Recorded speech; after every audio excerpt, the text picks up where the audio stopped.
श्री राम जी के भजन के बिना वासनाएं विनष्ट नहीं हो सकती। ठीक वैसे ही जैसे भूमि के बिना कोई भी वृक्ष उग नहीं सकता,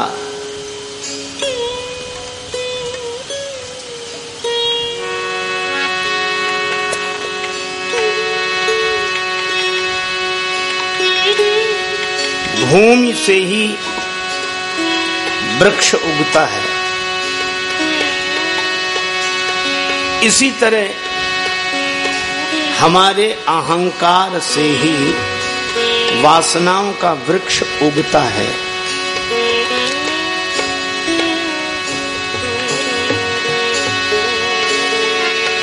और अहंकार भगवत भजन के बिना मिटता नहीं।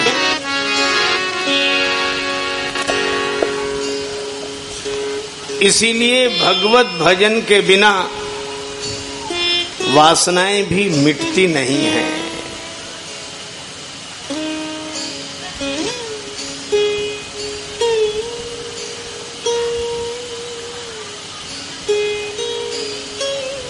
हृदय में भगवान भरे हों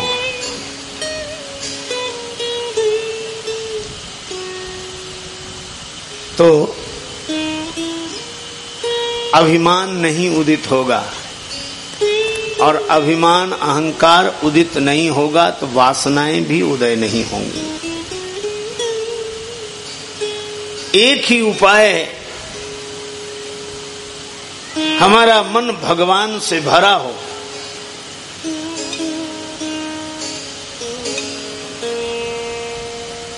श्री हनुमान जी महाराज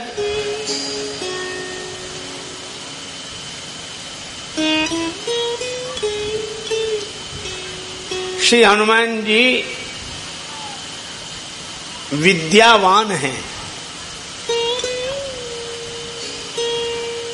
और रावण विद्वान है। श्री हनुमान जी के लिए कहा गया विद्यावान गुणी अति चातुर, विद्यावान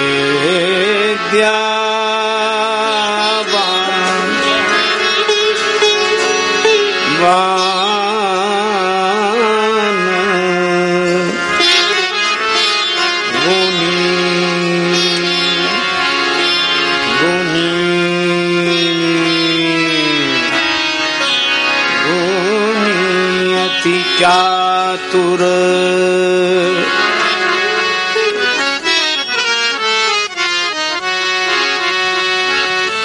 और रावण विद्वान है।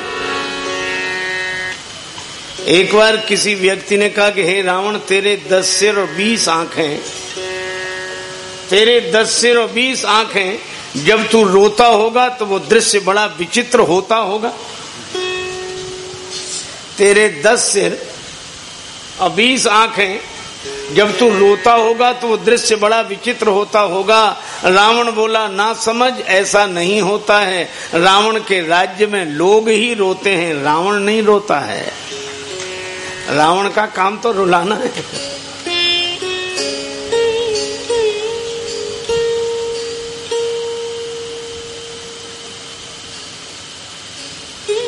देखो, इन चरित्रों को समझना पड़ेगा। एक सज्जन ने एक संत से कहा कि महाराज, क्या सचमुच रावण के 10 सिर थे? महात्मा जी बोले, हमें तो आज तक मिला नहीं है, और भगवान न करे कि कभी मिले। पर इतना तय है कि उसके 10 सिर थे, सब ग्रंथों में लिखा है। पर तुम्हें क्या परेशानी? रावण के 10 सिर हों तो तुम्हें परेशानी क्या? कहा कि हमको तो बहुत परेशानी, हम सोचते कि रावण के 10 सिर होंगे कैसे।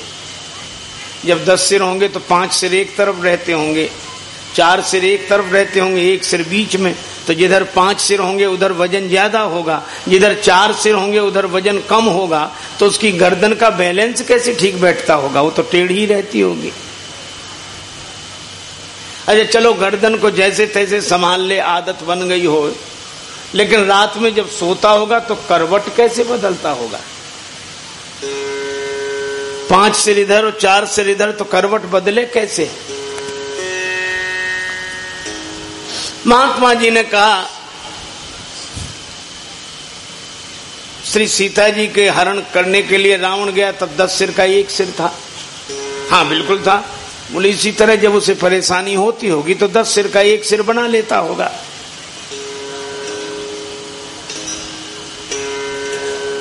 वह बोला बात तो ठीक कह रहे हैं, लेकिन महात्मा जी ने कहा कि भैया इसको समझो, रावण के 10 सिर हैं, 10 मुख हैं। इसका अर्थ यह कि 4 वेद और 6 शास्त्र कितने हुए? 10 है ना? 10। 4 वेद और 6 शास्त्र 10। ये 10 जिसके मुख में भरे हों उसको 10 मुख कहते हैं। इतना बड़ा पंडित कोई नहीं हुआ, इतना बड़ा विद्वान कोई नहीं हुआ। महाराज 4 वेद 6 शास्त्र उसके मुख में भरे रहते थे। वो 10 मुख है।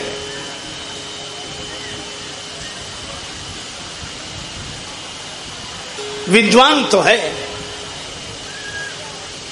लेकिन फिर मैं निवेदन करूं, रावण विद्वान है, विद्यावान नहीं है।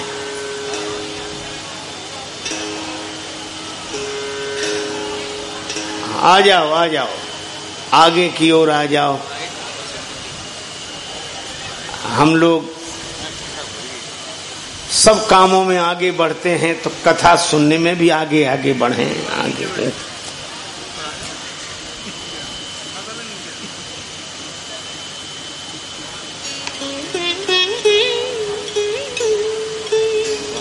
इसीलिए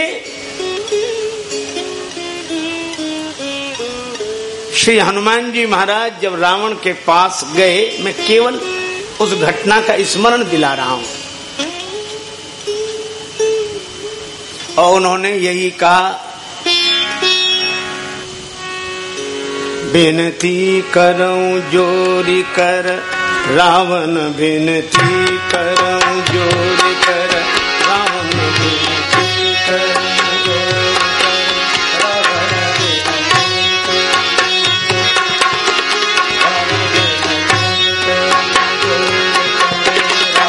रावण, जोरी कर रावण सुनहु मान, मोर से कावन बिनती कर रावण,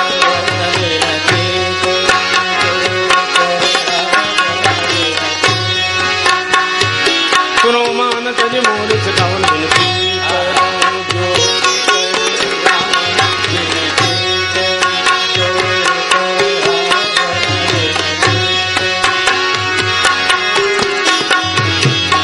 सुनो मानत जी मोरी सिखावन, बिनती करऊं जोरी कर रावण,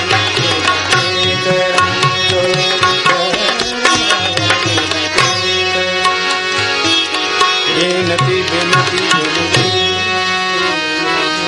हनुमान जी ने रावण से कहा, रावण हम तुमसे हाथ जोड़कर विनती कर रहे हैं, अभिमान छोड़कर मेरी बात मान लो। क्या माने? हनुमान जी ने कहा कि रावण तुम्हारा हृदय भरा नहीं है, इसे भर लो। राम चरण पंकज उर धरहु, श्री राम जी के चरण कमलों को हृदय में रख लो। श्री हनुमान जी ने कहा कि इतने लोग आए पर किसी ने यह नहीं बताया कि खाली जगह है। सब मेरी प्रशंसा करते हैं, देवता कहते हैं कि तुम्हारी तरह कोई नहीं, बड़े बड़े जो बड़े से बड़े हैं वे भी कहते हैं कि तुम्हारे जैसा कोई बड़ा नहीं है, और तुम कह रहे हो कि हृदय खाली है।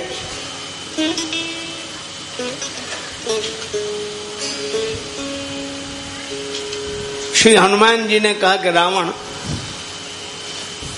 दो तरह के फोटोग्राफर होते हैं,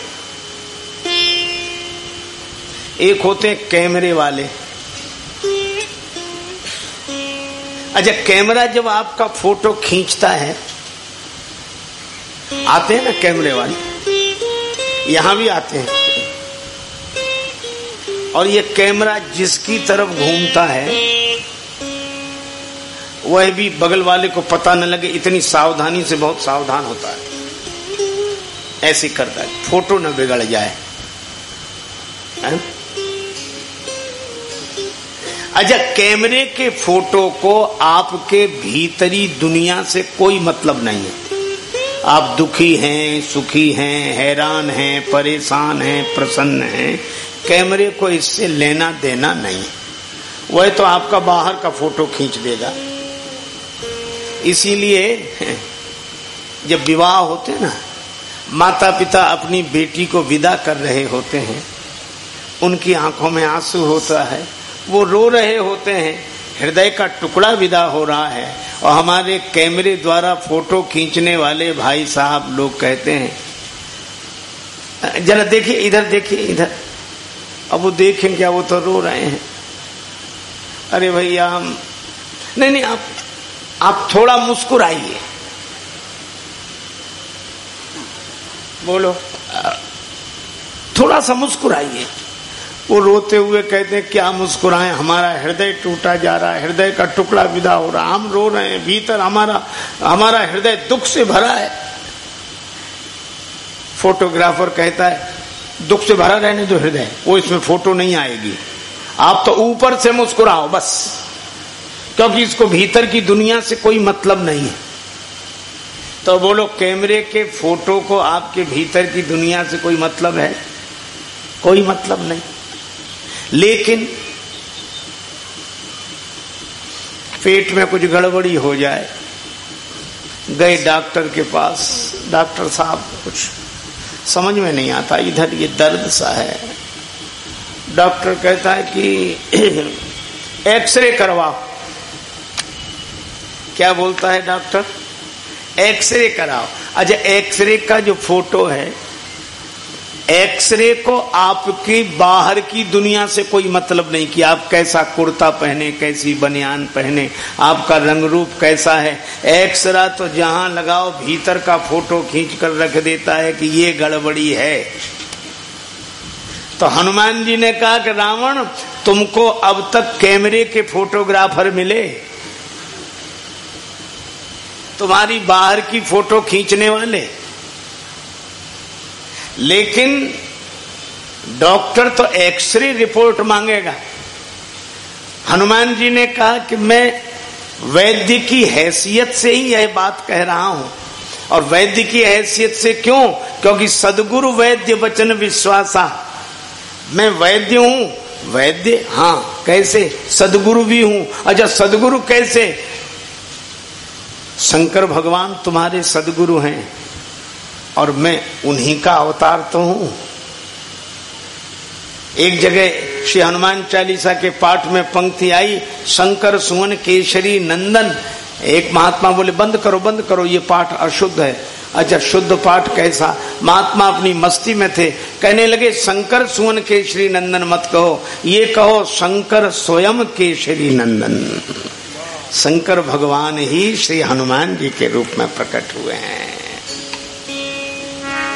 प्रगटे श्री काशीश कीश बन, राम भगति के काज पवन सुत राखत जनकी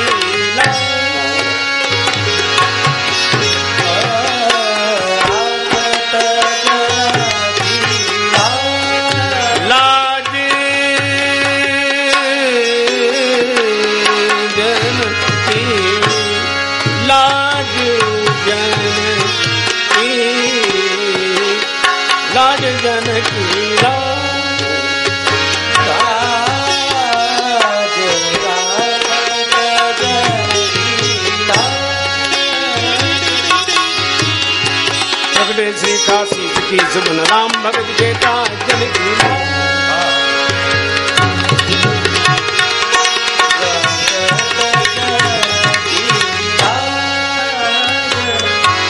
लाज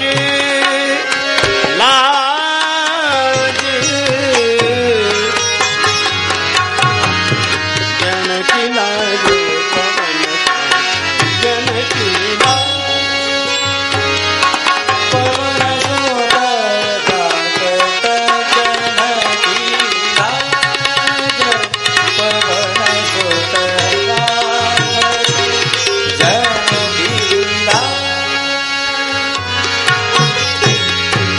जनकी लाज लाज जनकी लाज लाज जनकी लाज लाज। श्री हनुमान जी के रूप में शंकर भगवान ही आए हैं। तो हनुमान जी ने कहा कि मैं भीतर की एक्सरे रिपोर्ट दे रहा हूं, तुम्हारा दिमाग तो बहुत बढ़िया है, दिल खराब है। अच्छा देखो, अगर गंभीरता से विचार करें तो आज के युग की समस्या भी यही है। हम लोगों का दिमाग बहुत बढ़िया है। आज छोटे छोटे बालक इतने प्रतिभावान हैं महाराज, इतने प्रतिभावान। मोबाइल आपने खरीदा होगा, आपको पता ही नहीं होगा कि इसमें क्या क्या है। और बच्चे एक मिनट ला हम लोग अब छोटे से हैं और तुरंत ठीक करके लाते हैं। तो मुझे लगता है कि इस युग में हम लोगों का दिमाग बहुत तेज हुआ है, प्रतिभावान हुआ है। दिमाग बहुत अच्छा है, लेकिन दिल खराब हो गया है। पहले लोगों का दिमाग इतना बढ़िया नहीं था, पर दिल बहुत बढ़िया था। जिससे मिलते थे दिल से मिलते थे। आज हम दिमाग से मिलते हैं, दिल खराब हो गया बस, और कोई दोष नहीं। लेकिन ये दिल, अच्छा दिल से हम किसी ना किसी के बारे में सोचते, इसको ऐसा करें, इसको ऐसा करें, इसको ऐसा, ये ऐसे। तो ये दिल ठीक हो कैसे? इसका केवल एक उपाय है, वही श्री हनुमान जी ने कहा कि दिल खराब है। क्यों? क्योंकि दिल में भगवान नहीं भरे हैं। राम चरण पंकज उरधरहु, तुम अपने दिल में राम जी के चरण कमल रख लो बस। अच्छा देखो, संत वही समझाते हैं जो उनके गुरुजी ने उन्हें समझाया। दिए से दिया जलता है। हमारे गुरुजी ने हमें समझाया, हमारे गुरुजी को उनके गुरुजी ने समझाया, उनके गुरुजी को उनके गुरुजी ने समझाया। ये परंपरा चली आ रही है। अच्छा, तो श्री हनुमान जी को किसने समझाया? श्री हनुमान जी को जानकी माता ने समझाया। रघुपति चरण हृदय धरे, तात मधुर फल खाओ। रघुपति चरण हृदय धरे, रघुपति चरण।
राम जी के चरण कमल हृदय में रख लो। किसने कहा? श्री जानकी माता ने हनुमान जी से। हनुमान जी ने राम जी के चरण कमलों को हृदय में रखा। अब हनुमान जी किससे कह रहे हैं? रावण से। राम चरण पंकज उर धरहु।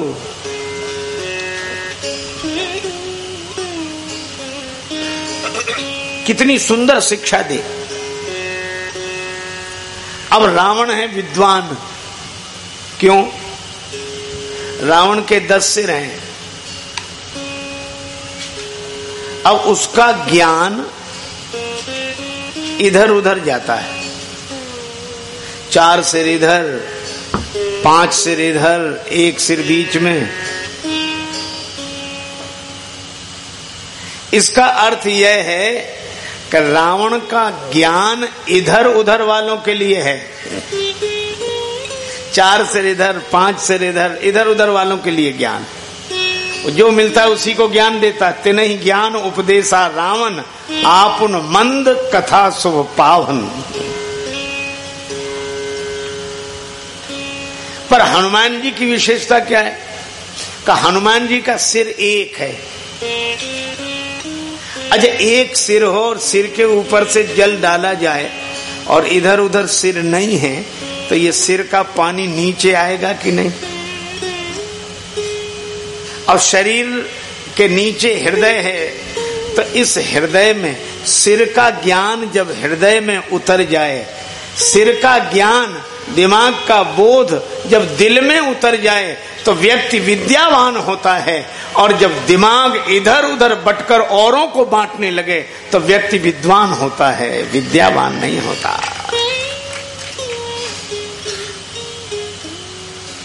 पर हनुमान जी का ज्ञान इधर से इधर आ गया है। जवान का ज्ञान जीवन में उतर गया है। जवान का ज्ञान जीवन में उतर जाए।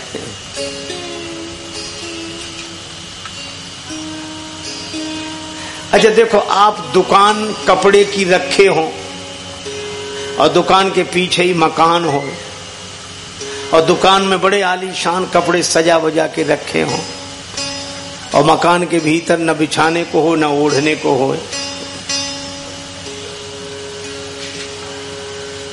गति न हो तो वक्तान की, धन हित कथत पुराण। और जाड़ो न जाए बजाज को, निस्दिन बेचे थान। औरों के लिए बहुत बढ़िया बढ़िया बढ़िया बढ़िया, अपने लिए नहीं। हम लोग आश्चर्य करते हैं, सत्संग की बात करने वाले, सत्संग करने वाले और सत्संग में डूबे रहने वाले इतना विवाद करते हैं महाराज, इतना झगड़ा, इतना। हमारे साथ तो सभी सत्संगी हैं और हम लोग कोशिश करते हैं कि सत्संग ही करते रहें, पर ये सत्संगी इतना झगड़ते हैं। क्यों? शक्कर में डूबी रही फिर भी वाद विवाद, शक्कर में डूबी रही फिर भी वाद विवाद, और हलवाई की करछुली मिला न कोई स्वाद। करछुली तो गाजर का हलवा हो तो करछुली भीतर ही डूबी रहती, वही औरों को देती। आइए आइए महाराज मिली लीजिए, और ऐसे अरे वो सबको देती है लेकिन उसे कुछ स्वाद मिला है? क्यों नहीं मिला? क्योंकि दिमाग का संबंध दिल से नहीं हुआ। और मैं कहता हूं कि दिमाग का संबंध दिल से हो जाए, इसी का नाम श्री राम भजन है।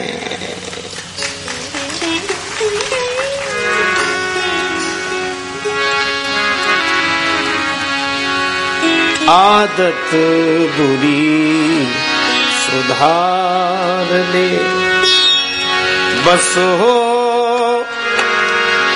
गया भजन, आदत बुरी सुधार ले, बस हो गया भजन,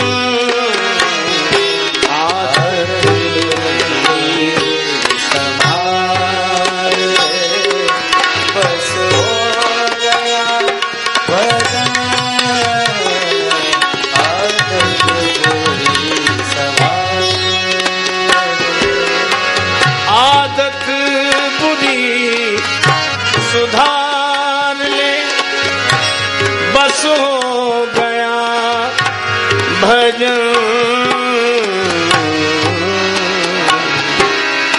आदत बुरी सुधार,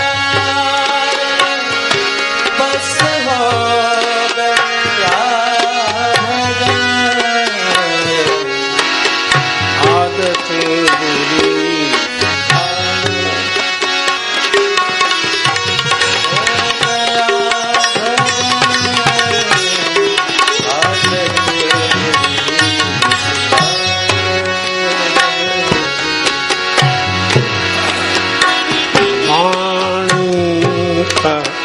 स्वर सुधार ले, वाणी का स्वर सुधार ले, बस हो गया भजन,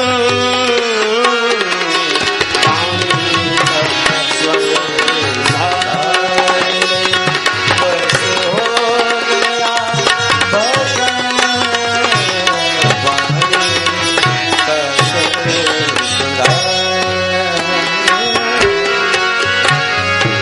वाणी का स्वर सुधार ले।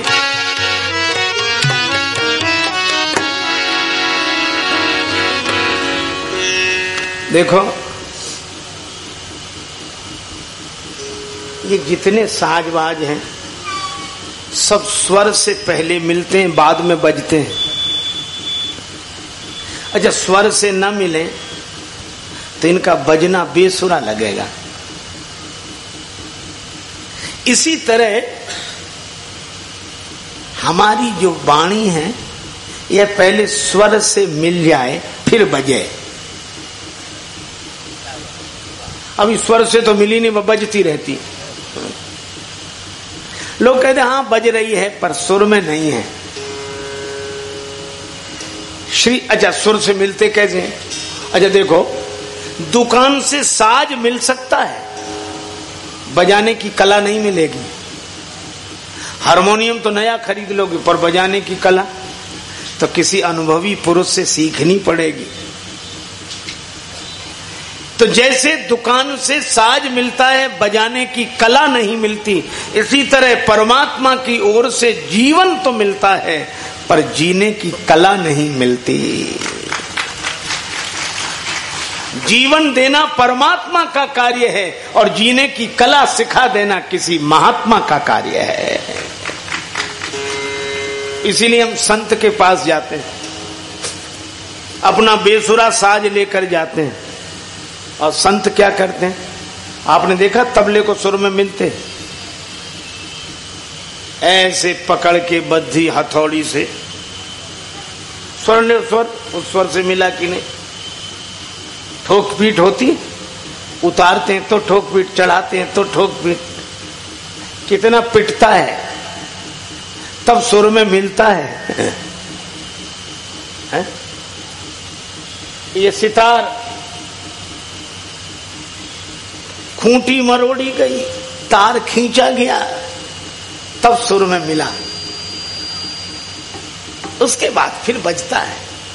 इसी तरह श्री कबीरदास जी कहते हैं कि हम अपनी जिंदगी के बेसुरे साज को सदगुरु के पास ले जाते हैं और सदगुरु अपने उपदेश की चोट से, उपदेश की हथौड़ी की चोट से ठोक ठोक कर सुर में मिलाता है और हमारी वासना की वृत्तियों को मिटाकर खूंटी मरोड़ कर खींच खींच के परमात्मा के सुर से सुर मिला देता है।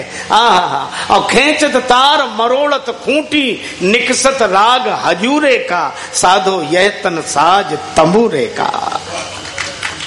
ये सुर में मिल जाए बस